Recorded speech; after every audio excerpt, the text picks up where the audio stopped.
يا أيها المزمل قم الليل إلا قليلا نصفه أو انقص منه قليلا أو زد عليه ورتل القرآن ترتيلا إنا سنلقي عليك قولا ثقيلا إن ناشئة الليل هي أشد وطئا وأقوم قيلا إن لك في النهار سبحا طويلا واذكر اسم ربك وتبتل إليه تبتيلا رب المشرق والمغرب لا إله إلا هو فاتخذه وكيلا واصبر على ما يقولون واهجرهم هجرا جميلا وذرني والمكذبين أولي النعمة ومهلهم قليلا إن لدينا أنكالا وجحيما وطعاما ذا غصة وعذابا أليما يوم ترجف الأرض والجبال وكانت الجبال كثيبا مهيلا إنا أرسلنا إليكم رسولا شاهدا عليكم كما أرسلنا إلى فرعون رسولا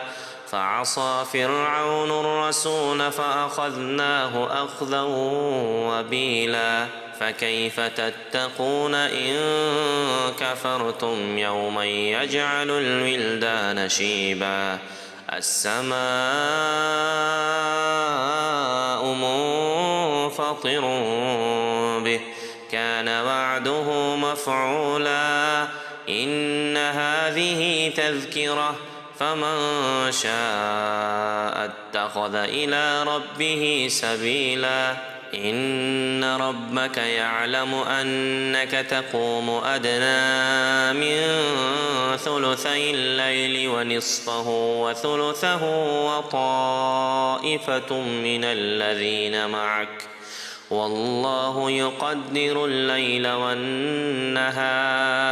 علم أن لن تحصوه فتاب عليكم فاقرؤوا ما تيسر من القرآن علم أن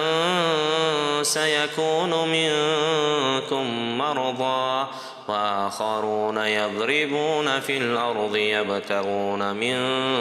فضل الله وآخرون يقاتلون في سبيل الله فاقرؤوا ما تيسر منه وأقيموا الصلاة وآتوا الزكاة وأقرضوا الله قرضا حسنا وما تقدموا لأنفسكم من خير